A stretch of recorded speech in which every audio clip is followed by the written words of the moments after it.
म्हटला, पण तुमचा शंभू बाळाच कैद झाला. तुमच्या शंभू बाळावरती या लोकांनी तलवारीने वार केले हो. तुमच्या शंभू बाळावरती तलवारीने वार केले. आबासाहेब, एक दिवसाची गोष्ट आहे. तुमच्या शंभू बाळांच्या डोळ्यामध्ये तप्त्या सळ्या टाकल्या. ज्या ज्या डोळ्यांनी मी स्वराज्याचं स्वप्न पाहिलेलं, ज्या डोळ्यांनी मी आऊसाहेबांना बघितले, ज्या डोळ्यांनी मी तुमचं तेज पाहिलेलं, त्या डोळ्यांना आबासाहेब माझ्या डोळ्यात ते तप्ते सळ्या घातल्या. एक दिवसाची गोष्ट आहे आबासाहेब, एक दिवसाची गोष्ट आहे आबासाहेब. माझ्या कानामध्ये त्या लोकांनी गरम गरम शिसं ओतलं आबासाहेब. आबासाहेब, माझ्या कानामध्ये गरम गरम शिसं ओतलं. एक दिवसाची गोष्ट आहे आबासाहेब. त्यांनी माझी जीभ छाटली आबासाहेब. तोंडातून फक्त आणि फक्त जगदंब निघत होतो आबासाहेब. आबासाहेब, तुमचा शंभूबाळ खूप लढत होता आबासाहेब. तुमचा शंभूबाळ खूप लढत होता आबासाहेब. ह्या क्रूर लोकांची दृष्टी माझ्यावर होती आबासाहेब. आबासाहेब, ह्या लोकांचा तुमचा जो शब्द होता तो शेवटपर्यंत पाळला आबासाहेब. आबासाहेब, मी शेवटपर्यंत हिंदू धर्माला काळीमा फासेल अशी कुठलीच गोष्ट लावून दिली नाही आबासाहेब. आबासाहेब, मी खूप खूप लढलो आबासाहेब. आबासाहेब, माझ्या शरीरावरती तलवारीने वार केले आबासाहेब. माझी जीभ छाटली, पण आबासाहेब मी झुकलो नाही. आबासाहेब, तुमचा शब्द मला लक्षात आला आबासाहेब, की धर्मासाठी प्राण द्यायला लागलं तरी द्यायचं, पण माघार नाही घ्यायची. आबासाहेब, हा शब्द आठवला आबासाहेब. शेवटी त्या लोकांनी माझं सर कलम केला आबासाहेब. आबासाहेब, सर कलम करून पूर्ण माझ्या माझ्या शिराची दिंडी काढली आबासाहेब. आबासाहेब, मला मुखाग्नीसुद्धा देऊन नाही दिली. मुखाग्नी सगळ्यांना माहिती आहे. हिंदू एक विषय से हटकर अग्नि क्यों नहीं दी गई आपको मालूम है?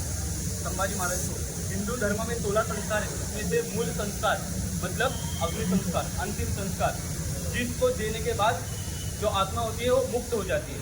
तो उन लोगों ने संभाजी महाराज मुक्त ना हो पाए, इसलिए उनको अग्नि भी नहीं दी. अग्नि देने ही नहीं, मतलब उन्होंने आदेश निकाला कि ये जो सर घूम रहा है, जो भी इसके बाद हिंदुत्व के लिए लड़ेगा या फिर इस्लाम के विरुद्ध लड़ेगा, उसका भी यही हाल किया जाएगा. लेकिन उसके बाद हिंदू शांत नहीं बैठा, हर जगह पर आग लग गई. ये चीज़ तो मालूम ही है कि बहुत उसके बाद अफरा तफरी मच गई. लेकिन विषय क्या थे कि संभाजी महाराज लास्ट तक बोले कि भले मेरा प्राण लग गया लेकिन मैं लास्ट तक झुका नहीं.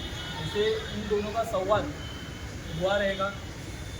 तो ऐसे राजा को जिन्होंने धर्म के लिए बलिदान दिया, हिंदू धर्म के लिए प्राण दिया, तो इस धर्म हम लोग आज जी रहे, उनके वजह से जी रहे. तो उन राजा को हमें भूलना नहीं है. ये चीज़ सभी लोग याद रखिए.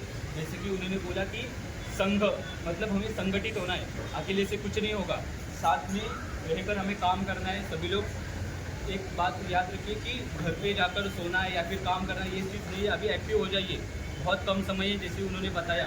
तो ये चीज़ सभी लोग याद रखिए. रात में सो जाओगे कल भूलोगे, ऐसा मत कीजिए. बहुत बहुत गंभीर विषय है, इस पर विचार कीजिए सभी लोग. ठीक है, समापन करेंगे. विषय किसी को कुछ बोलना है वो चीज़ निश्चित होगा, लेकिन मुंबई गोरेगांव में ही सिखाया जाएगा. तो जिस किसी को वो चीज़ सीखना होगा तो उसका शुल्क खाली महीने का 500 रुपये रहेगा. वो भी क्यों? ताकि लोगों को उसका या फिर क्या है कि अगर फ्री में देंगे ना तो उस चीज़ का उन लोग को वैल्यू नहीं रहेगा. इसलिए 500 रुपये उसका ये रखा है. महीने का हफ्ते में 3 दिन सिखाया जाएगा.